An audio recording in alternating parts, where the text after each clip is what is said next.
Welcome everyone to episode 30 of the Racing Line podcast. We're a little lighter than usual tonight with Anthony unable to make it and Michael living La Vida Loca in Brazil like Ricky Martin. Tonight we'll be discussing the recent Australian Grand Prix and I'm joined by Joey. Mate, how are you? Good, mate. Good. I think you supposed to say it, Brazil. Brazil, yeah. Let's do your best Vin Diesel. Welcome to Brazil. Family. Yeah. How was your trip, my man? You just back?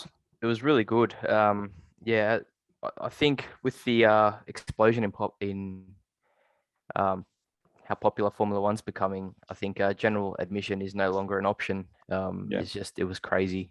But there was so much happening. Like they had so many different things on. It was actually an awesome event. But I think definitely grandstand's the way to go next time. You experienced what it feels like on the ground.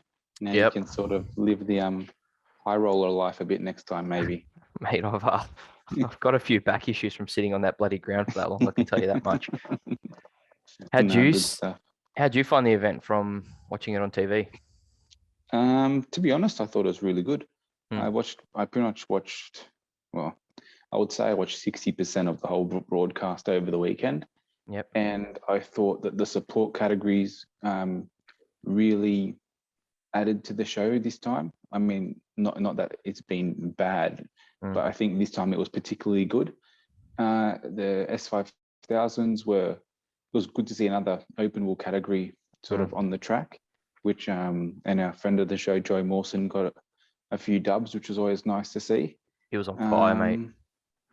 And I think that the race itself didn't really let down, except for maybe one fella who just checked out from the lights. But other than that, I think it was a great show. Yeah. So what did you think of the race, mate? I thought, other than Leclerc checking out, that it was a pretty entertaining race. I mean, I couldn't believe he was gapping half a second a lap. But it was ridiculous. It really was. I would have been interested to see what Sainz could have done if he stayed on, to be honest. Because, like we saw, that it was the Ferrari, or his Ferrari was top dog, and then it was the Red Bulls and the Mercedes. But I would have liked to see if Sainz had finished in second, or if he had stayed on, it would have really been, I think, a bigger signal of intent for the team. And I do think that they've sort of, even though Red Bull got second, they probably dodged the bullet that Sainz didn't finish, because another engine failure is not what they want. 3 races into the season? Yeah. 3 failures in 3 races.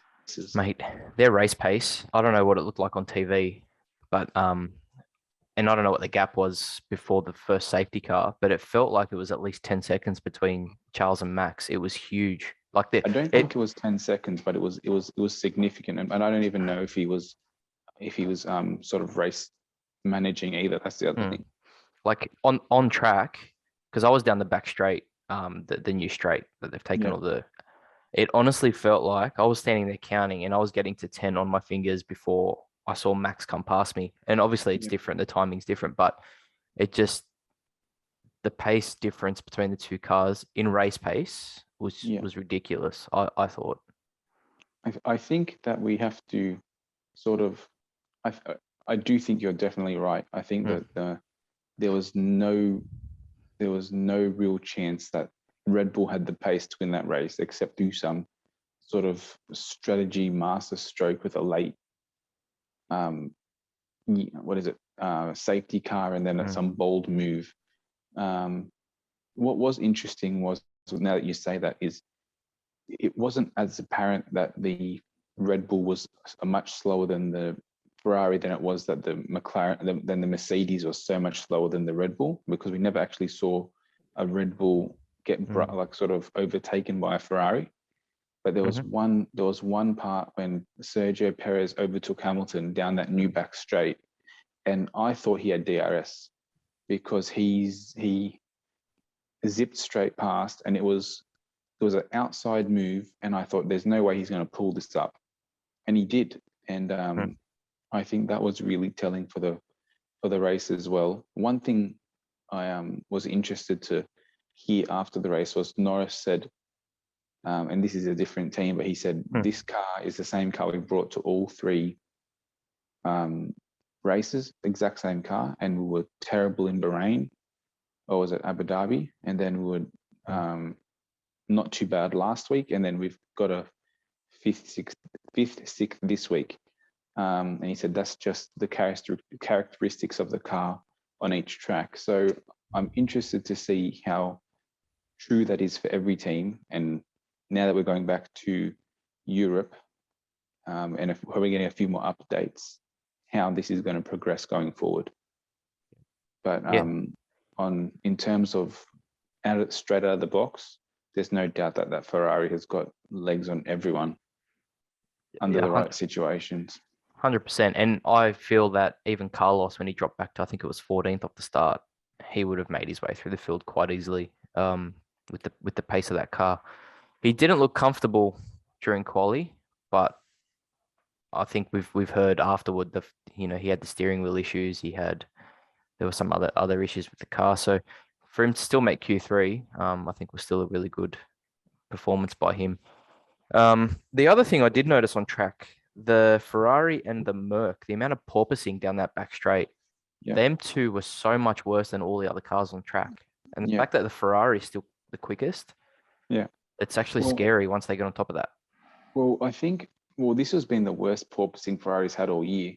And they actually sort of mentioned that at the start of the weekend. They said, we're going to have a lot of porpoising at this track, but it's still going to make our car optimal for this track. So we're going to sacrifice the bouncing to extract the absolute maximum we can out of this car. So I suppose all the teams and drivers are aware of it. And I mean, this is F1. They're not going to sacrifice performance for the car looking a bit bumpy or the driver getting a bit dizzy, I suppose.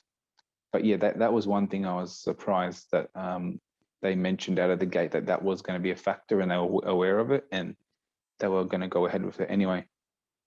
Yep. But yeah, it was definitely recognizable. What did you think of the whole the issues during qualifying with the two Canadians? Well, that's one thing. I didn't watch the qualifying live, and when you sent that message into the chat, I was like, "Oh, this is going to be great." So I picked up on your Canadians in plural. Honestly, I think it was just unfortunate misunderstanding. I mean, when you watch it back, Latifi sort of lets Stroll through, and then I think Stroll doesn't realize that Latifi wants to get a move on after that. And I don't know if he was moving to that's the inside there, to let the Sauber past or what, but it definitely looked ugly. And I mean, it's weird because it ruined Albon's second flyer, which would have put him into Q2, but I mean, that's the way the cookie crumbles. But yeah, it was I had a big laugh about it, and I think it was not the best day for Canadian motorsport, really. No. What did you think of it? Look, we have different views on our Canadian friends. I think, yes, segueing a little bit, I'm going to go, let's talk about some of the teams.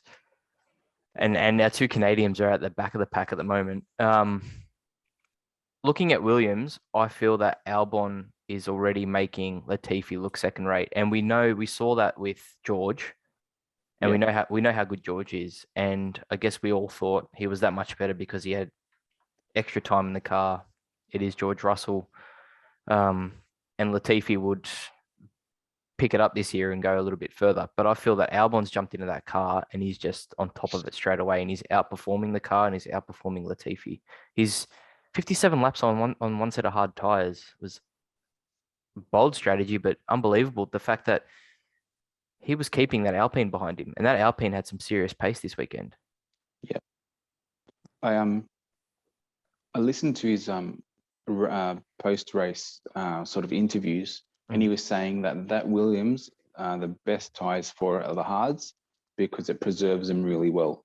And it was a bold strategy, and I think they were aware of the strategy that they're going to wait until the latest they possibly can to pit. And their strategy was to wait for a safety car, which never came. But there came to a point, I think they knew that they had the gap to at least get a point. So they thought there's no point bringing him in now. Let's just keep pushing. It was weird because he actually had the pace on those used tires to even sort of keep a gap to Ocon. And I think Ocon was having some overheating issues as well, which come into play and probably would have helped the situation. But in terms of the two Williams drivers, I had no reservations about Albon being better than Latifi. I mean, I remember, when they were teammates in F2 together for Dams Racing, and it wasn't really that close between the two of them. And we know that Albon can perform at a level similar to George and Lando and what's his name, Charles. Yeah. So the only thing I wanted to know was, would he come in and would he come back, like come to it straight away? And I think he's shown that. I think I was more disappointed in Latifi though, because he didn't. Not that he didn't. Here's another thing that I was thinking about. There are a few drivers who haven't been to Melbourne before, and I think Latifi's one of them. Sonoda's one of them. Yeah. And Guangzhou is one of them. Yeah. And they all seem to struggle a bit this weekend, because it's not a hard track, but it's the speed of I think is something that sort of can take a driver by surprise. So I'm before I doom and gloom Latifi, I don't want to do it at this round in particular. I'd be happy to do it at a European round that he should know like really well, but I think the writing was on the wall. I really do. I guess my issue with him is that's the issue though. He's seen the wall in the last 4 races or the last 4 weekends. Yeah, that's right. And I don't know if he's struggling. Like obviously we know what happened in Abu Dhabi with the Max and he caused the accident in the safety car. But all 3 weekends so far this year, he's had an incident. And with the budget cap, that's going to affect Williams big time. Well, I think Williams as a team itself isn't going to... I mean, it depends how much money he's bringing in, but it's not a good look having your car in the wall, and it's not good for a team trying to push forward either. I mean, there is definitely going to be good drivers on the market next year. And I mean, Oscar's one.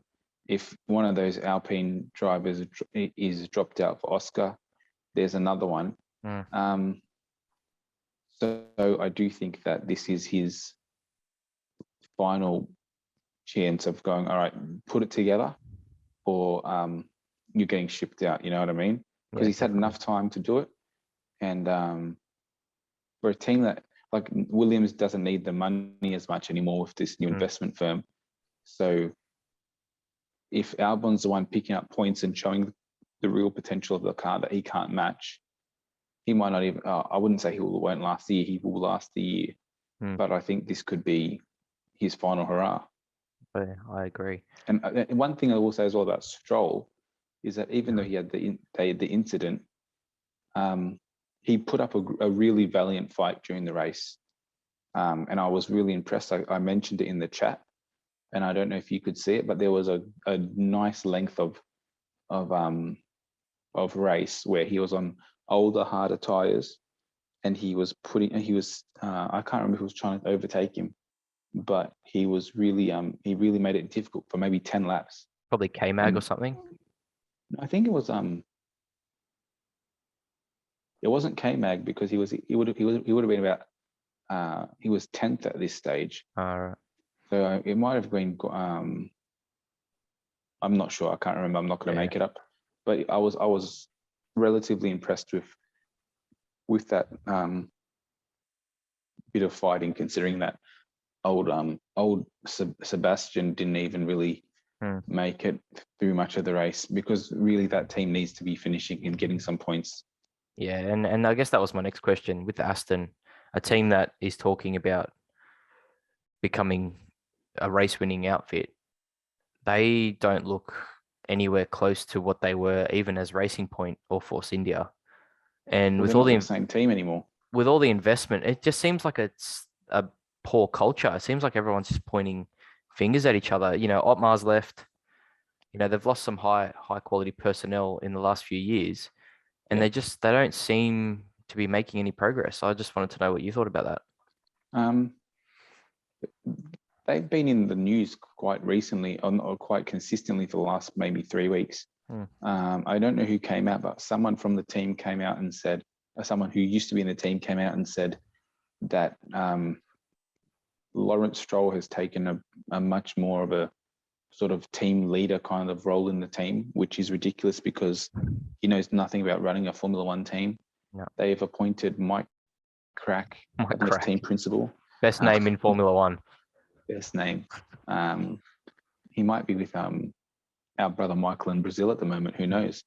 So they've appointed Mike Crack as team principal, who was sort of the leader of the BMW DTM sort of project for the end of that life cycle, which was probably the least successful of the three brands in DTM. And so there's that aspect. They've got a leader who's new, who hasn't really come from a lot of success, where like you look in like McLaren with Seidel comes from all success with Porsche. They've got Lawrence Stroll, who's sort of leading the team, but doesn't really know how to run a Formula One team. And I think that's one thing that Drives to Survive last year sort of highlighted as well, how sort of unashamed and abashed he is. And I don't know if that's really helping the team progress. And I think that this could be a team that, how long is it going to survive if it's getting mediocre results and is run badly? I mean, no one wants to put money into a support and not see success, let alone the amounts of money that Formula One requires. Yeah, and how long Stroll going to do that just to get his son a seat? Do you know what I mean? Like, how long is he going to support that? Well, here's the thing. I don't think Stroll needs his dad to find him a seat. I don't think his future is in Formula One, but I definitely don't think that he couldn't cut it up in a lot of other championships in the world. And I think he has enough talent to do well in a lot of other championships. But yeah, I mean, if he's buying a team just to keep his son in Formula One, and then it's going to end up dragging Aston Martin's name through the mud, which he also owns as well. So, I mean, it's not pretty, but it's early days. Yeah, let's just put it that way. But it has definitely not started rosy this year. We had so much excitement for that project after how they finished last year. The other thing with Aston, I guess, that I'm a bit concerned about is, I know Seb's been absent for the first two races, but Seb does not look like he's going to be competitive this year at all. And it's sad to say, but he's been on a slow decline over the last few years. Seb's been on a decline since he's probably second last year at Ferrari. And a lot of people don't want to admit it because he's a 4-time world champion. But it's evident, and it's evident in a way that, like, you look at someone like Alonso, who, even though he wasn't having the best of times with different teams, you always knew that there was a quality there and he was bringing the best out of the car. Yep. And when you look at Seb, there's no way he's bringing the best out of the car, because he's probably barely beating his teammate in most of the results or qualifyings and stuff like that. And if we're going to talk about how proficient Lance Stroll is, I mean, if you're not too far away from the 4-time world champion, you're going to think, oh, I must be doing a pretty good job. And the team will be thinking, oh, he must be doing a pretty good job. And you look, and we'll segue that to Alpine. You look at that 2-time world champion in that garage, and he was going to put that car on pole if he didn't crash. Yeah. That car was on pole or 1/10 away from pole. Yeah. And that car should have no chance of getting on pole. And the guy is a machine. I definitely think he's a machine, and I definitely think, even if it's arguable if we say he doesn't deserve to be on pole, because you can sort of detune it to suit your race, but you can put it in qualifying spec and you can sort of get a bit more out of it. but 100% that if you look at Vettel and Alonso as what they're bringing to a team, you see the fortunes of Alpine Renault rising and the fortunes of Aston Martin. Like Stroll couldn't even get close to Perez when Perez was at Racing Point at the time. And I don't like slamming Seb, but I do think his time has come, like, to leave. And I do think a lot of people look at him with sort of rose-tinted glasses because of all the sort of extracurricular stuff he gets involved with, like the women in motorsport stuff and picking up rubbish at the track and riding his push bike to the track and all this kind of extra stuff. Yeah. But in terms of what he's doing on the track, there's no doubt it's not enough for a driver of his caliber, or what was his caliber. And look, I was thinking about this over the weekend because Oscar was at the Grand Prix and he was on the parade lap before the race. And I'm thinking, if you were Alpine, you've got Ocon tied down for another 2 or 3 years. You've got still one of the best drivers on the grid in your other car. Would it not make sense to do what Red Bull did with Albon and loan him to a team like Aston, where if they get rid of Vettel at the end of this year, would it not make sense to put Oscar in a car like that? Because why would you get rid of Alonso at this point? Yeah, but the thing I think that they have to think about as well is, are they putting him in a worst car? Not a worst car, in a good position, like in terms of developmentally. If he's going to a team that is going to be forced to devote, we don't know, but who knows what Papa Stroll says. You have to, if there's 2 young drivers, you're going to push my son more than this loanee. I mean, I think there'll be enough teams on the grid who'll be happy to take Piastri's loan services. Look at Williams themselves. I think they'd be happy to take him. So, I mean, that would be an interesting proposition. But listening to Piastri this weekend on the broadcast, he is got a wisdom well beyond his years. He's ready, mate. Seems to be ready. He seems to be, what's the word? Not content, but he knows how to play the game. Yep. So, I mean, who knows? Like, honestly, who knows? I'd be happy if I'm not going to make up anything, to be honest, but I think there's enough places for him to go as a loanee where people would be happy to take him. Yeah, and I definitely think Williams is another option with Latifi. Imagine Albon and Oscar. That's a pretty strong driver lineup for Williams. It would be a very good a very good lineup. And we looking at a team like Haas, who have performed really well in the first 2 races. I think it was, from hearing what the drivers are saying across the paddock, cars were either really suited to this track in Melbourne or not as suited to this track. And it seems like Haas was one of the cars that didn't perform, which is, I was expecting a repeat of, what was it, 2018, when they put the car both cars inside the top 10 with Grosjean and Magnussen. So it's really surprising, and I hope it's not a desert-specific car, if that makes sense. I honestly believe it could be just a reverse of what McLaren was saying with this car just doesn't suit this track, but it suits here. I mean, none of the midfield teams really have had the ability to bring major upgrades yet. And I think these 3 first races are pretty much tests for these teams, and they're going to see what circumstances dictate the performance and the feeling of the car. And I think once we get back to Europe, we're going to see updates that that sort of are really targeting what they found out these first 3 races. And I don't think we're going to really see the true potential of any of the cars until probably halfway through the season. Yep. But the thing is, this year there could be so many potential midfield cars that what you accrue at the start of the year might not even be enough as well, though, because you can find yourself out of the points so quickly. So it's going to be really interesting with how this all works. Yeah, 100%. And I think from what I'm hearing, there's a lot of teams that are going to bring minor updates to Imola. So yeah, that's right. Next race, which is good to see. Now, mate, the support for Daniel in in Melbourne was crazy. I don't know if you've seen the videos that McLaren have posted up over the last couple of days. The chanting on the trams throughout Melbourne. I put a video up on our socials about during the parade lap, everyone was losing their shit. What did you think of Daniel's performance this weekend up against Lando, considering he has had a bit less time in the car?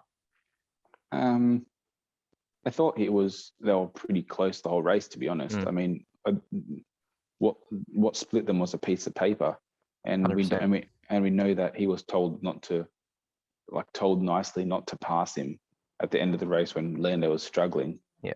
I mean, as bad as this sounds, McLaren needed those points, and I do think in that situation, you as a team manager has to implement team orders. I agree. This is not a time, I think, for McLaren to be sort of letting their drivers fight for who's best. This is a time for McLaren to be working out the problems of this car, maximizing the points on a weekend when a Ferrari and a Red Bull doesn't finish, and picking themselves up and trying to get some updates onto this thing. This is testing for them. This is the hard yards. And I mean, as much as I was happy with Ricciardo's performance and Lando's performance, they were nothing special and not nothing special.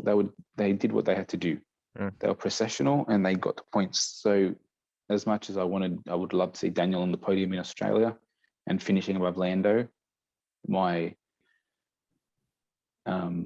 what's the word? If I try and put myself in the team's perspective, that is exactly what needed to happen. Yeah, I mean, they're in no position to let their drivers play silly buggers and potentially have a catastrophe of a good points haul. Yeah, I guess where I'm coming from, on being at the track, you could tell that Daniel had a little bit more pace in that car in the first stint. Yeah. He was right up Lando's backside, and it took Lando, I think we mentioned it in the chat, I think maybe Anthony mentioned it, it took Lando 10 laps to overtake K-Mag on old tires. But Daniel was right there the whole time, and you could kind of tell that he wanted to get past, but I don't know if there were team orders over the radio or whatever. And in the second stint, and it's the first time I've been to a Formula One Grand Prix, I could tell when Daniel started backing off and he was kind of in preservation mode. I think that the gap must have opened up to 1.5 to 2 seconds or whatever throughout most of the second stint. When they went onto the hard tires, but you could tell that he was not pushing it. And you can tell by where the gear changes are, where the downshifts are. Like it's amazing. Like I loved it. But I think that bodes well. And if you remember his second year at Renault, I think it wasn't until Spa where that switch just flicked and he just took off in that car. So I'm hoping something similar happens in this McLaren. But again, was their performance track specific? We don't know yet. I mean, McLaren was probably the first team, the first team I was aware of in my following Formula One. Like I remember from many years ago when it was Coulthard and Hakkinen, they had a rule. Car that comes out first in the first corner is going to finish first in the race unless something happens. Yeah. And this was the kind of race where that was the play, because Daniel finishing 5th and Norris finishing 6th or vice versa changed nothing for the team. No. There was no podium for one of the drivers. It was just points for the team. Yeah. And I think that this is Daniel needs to perform better in qualifying. If 100%. he wants to get that preference during a race, get your car in the best position to be leading in the race, and you'll get the preferential treatment. Yeah, I agreed. He didn't improve on his time on the second lap in Q3, but I think just for me, I guess looking forward, it was promising to see that he had pace in the car during the race. It was good to see he pretty much matched Lando perfectly. Like they both extracted exactly the same performance from that car. Yeah, and that I'm hoping that bodes well for the rest of the season. I guess the other thing I quickly wanted to touch on before we move on to supercars. Obviously, we know Ferrari, how strong they were. We've already touched on that. But the Mercedes. I think Mercedes is in a bit of limbo, to be honest. I mean, they were in limbo, just like McLaren was in limbo just behind them. We know that Lewis wasn't happy during the race. Well, I don't know if you heard it, but he was really unhappy at the end of the race. Bad position or something. Yeah, and I think that could just be down to like the emotions at the time, because after the race he seemed to be pretty not forgiving, but he was understanding of the predicament the team is in. Same thing with Lewis. Like George got himself into that position, What's the difference? It was fortuitous with how the safety cars fall, and it is what it is. But I mean, same thing for them. They were going to come third and fourth that race. Doesn't matter what order it was. And as a team, they're just trying to maximize their points. And some days it's going to fall one way, and some days it's going to fall the other. And I think George said it best after the race. He said, like, we know we haven't got the car to win races at the moment, but we have to maximize the points we can get now, so that when we have the car to challenge for wins, and they honestly believe that, and I believe that's coming as well, because this is Mercedes. When that car comes, this is what's insane. They have got, both those drivers have more points than Max. Yeah, because of reliability issues. Yeah, but I'm saying, like, if you just saw the races, you would think, no way, like this has happened, like from the pace. And George is second in the championship. And that snuck up on us from nowhere, didn't it? Mate, consistency can never be like understated. It's so underrated. When we've seen Checo hasn't finished a race, Max hasn't finished 2, which is mental.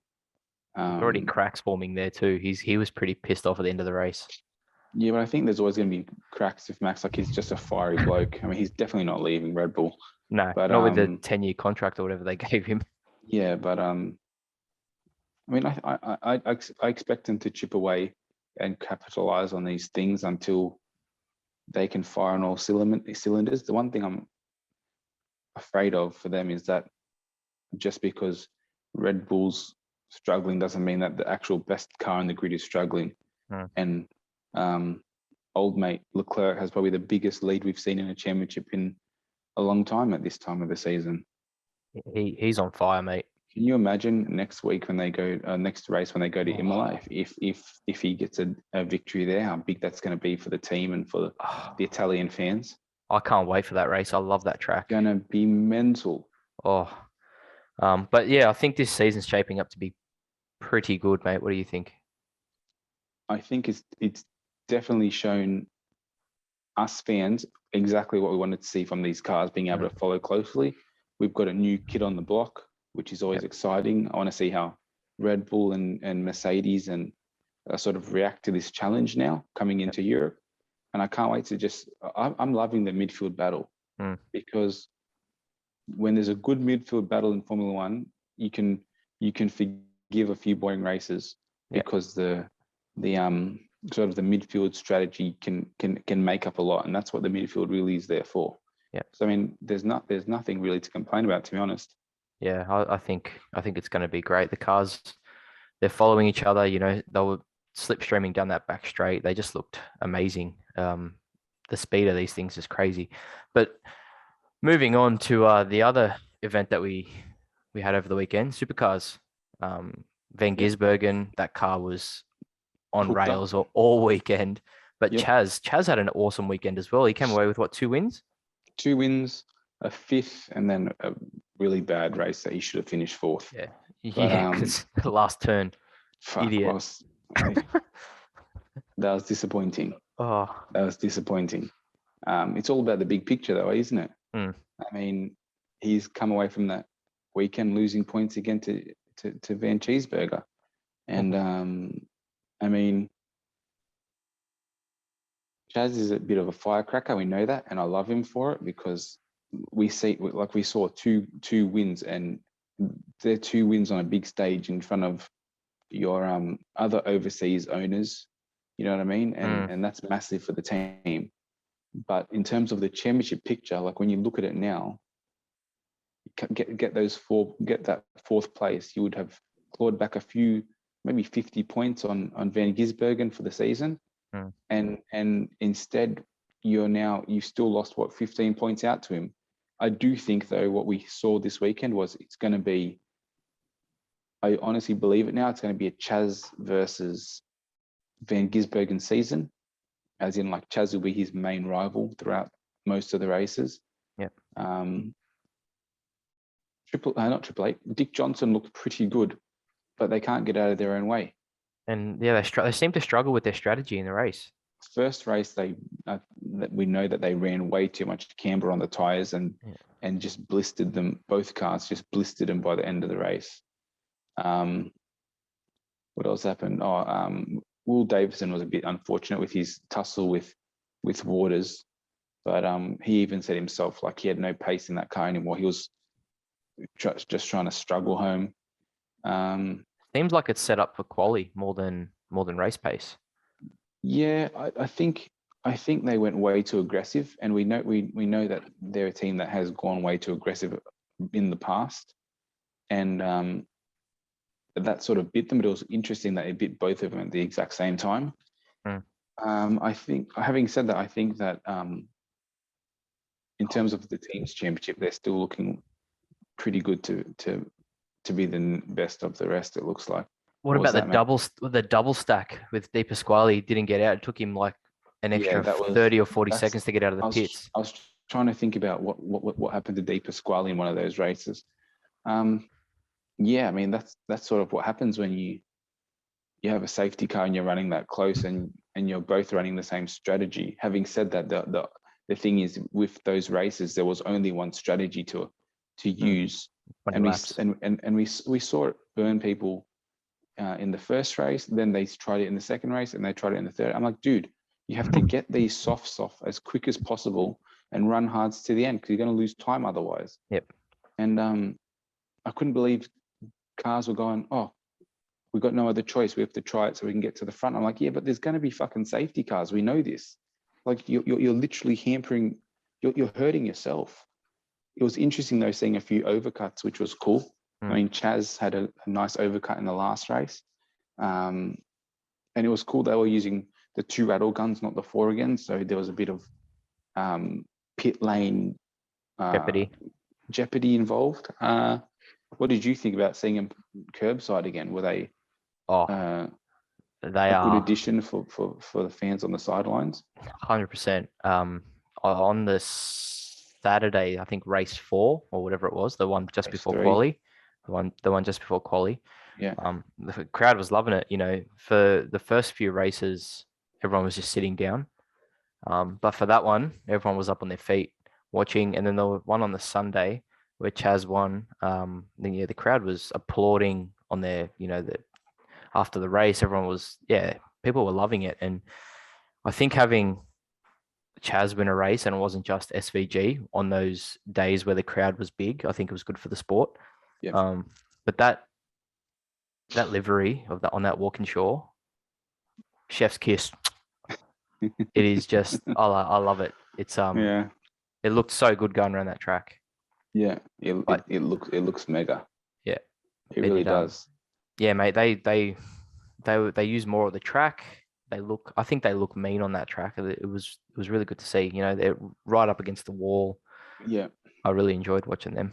One thing I think that the organisers and Supercars have done really well for this weekend was they made the races longer. And I think the races used to be 12 laps there. Really? Like there was no pit stops involved. It was just like a sprint.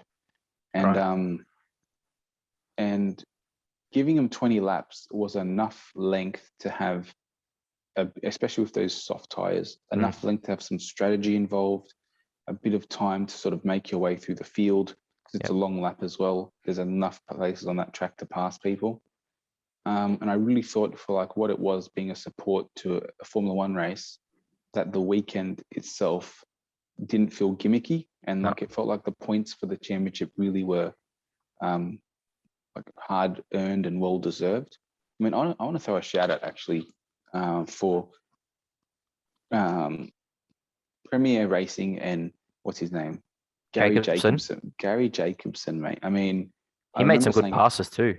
Mate, he finished top 10 3 races, I think it was. Yep. And I remember saying at the start of the year, like I hope that as a team they can they have some success because they're a new team. They're coming in really late in the game or early in the year, and weekends like that help morale in smaller teams massively.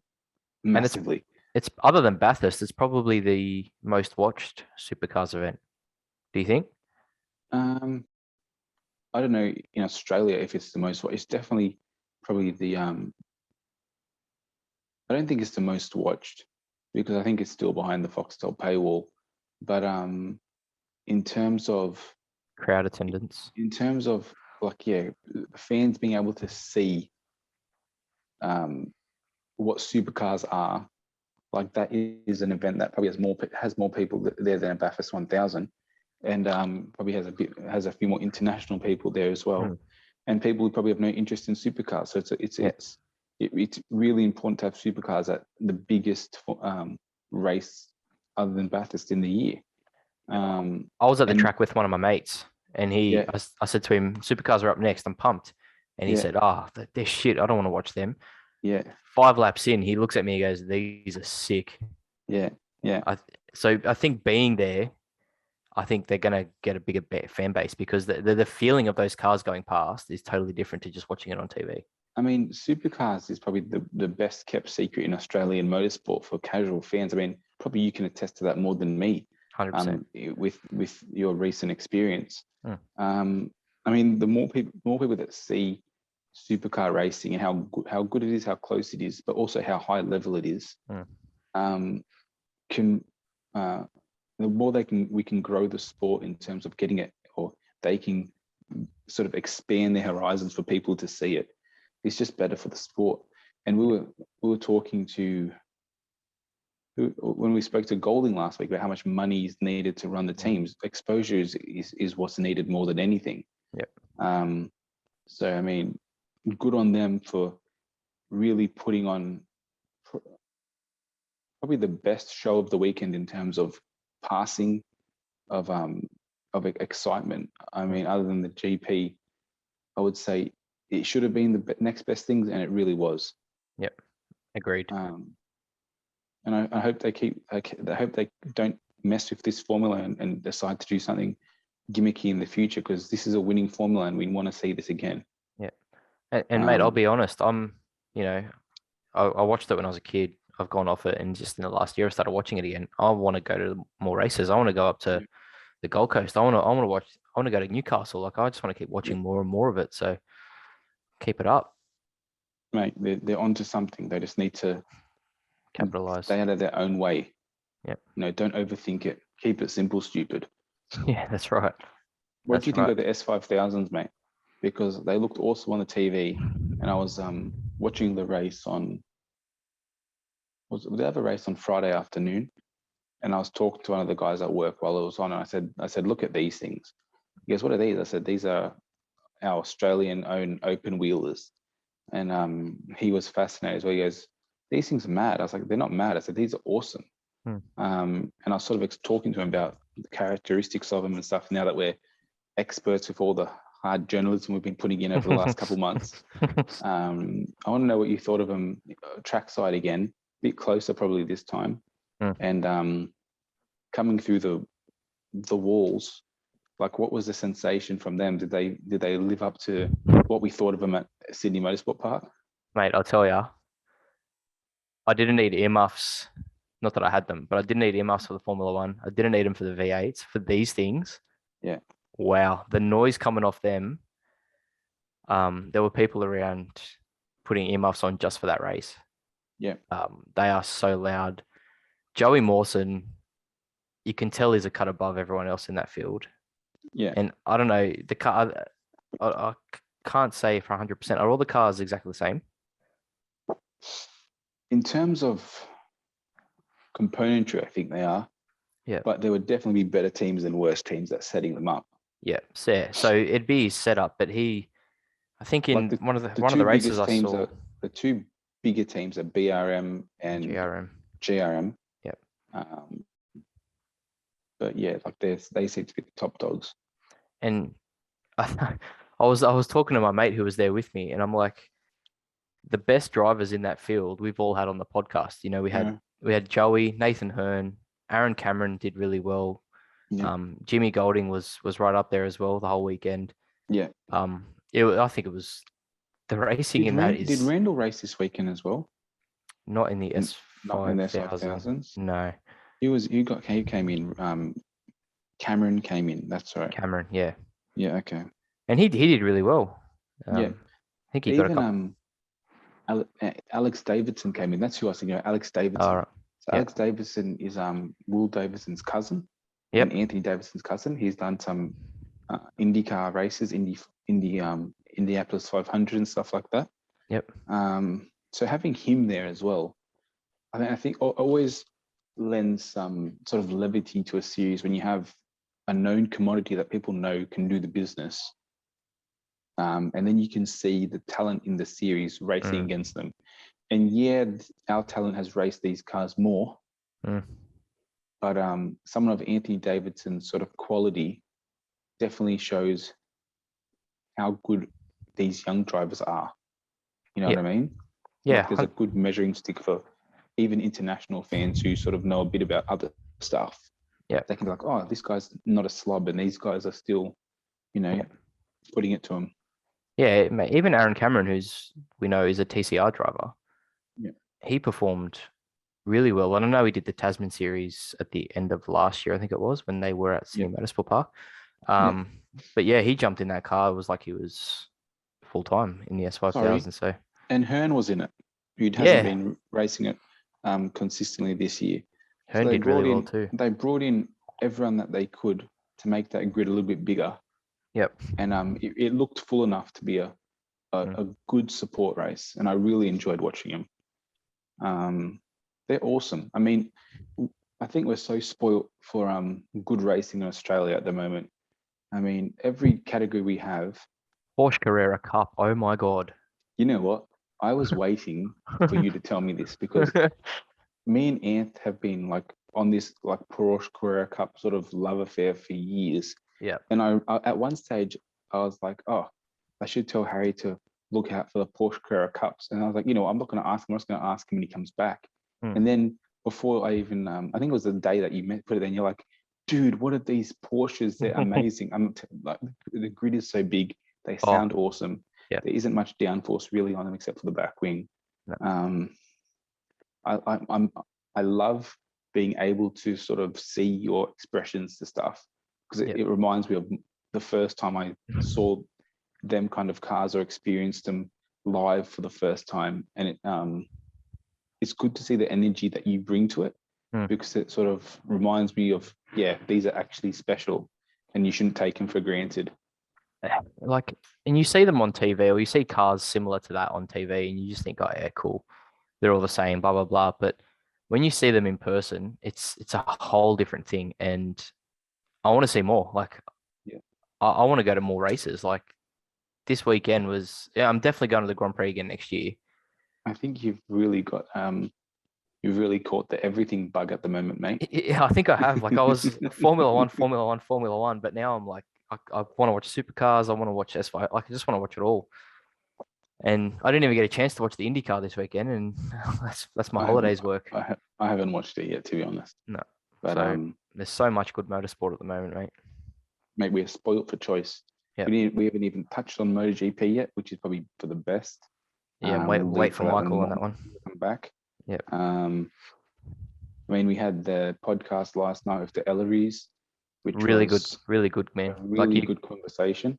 Yeah, you guys did awesome. They were so good with their time for us, and I listened back to it today because I don't really listen back to many of them. Yeah. But I just wanted to listen back to it because the amount of insight that they shared, just of like a family going racing, was such a cool sort of perspective and a cool story. Yeah. So I mean, this has been a great week. It has, and I think we'll leave it there. What do you think? I think so. Well, thanks for listening, everyone. Please remember, give us a follow on the socials, rate the podcast on Apple, Spotify, or whatever else you listen to, and keep supporting the pod. We're loving it. thanks for not being a pussy whipped slacker and Yeah. actually joining me tonight, mate. Oh, poor Anthony. And hopefully we get Michael back next week after his Brazilian, I don't know what it is, Sabbatical. holiday, sabbatical. Yep. And get a bit of a monologue about the MotoGP. I think so. I think we have to wait for that. Probably going to be half an hour spiel. Yep. And Yeah. I'm there for it. No worries, my man. All right, mate. Thanks, guys. Thank you very Thanks much, for buddy. listening. Cheers, mate.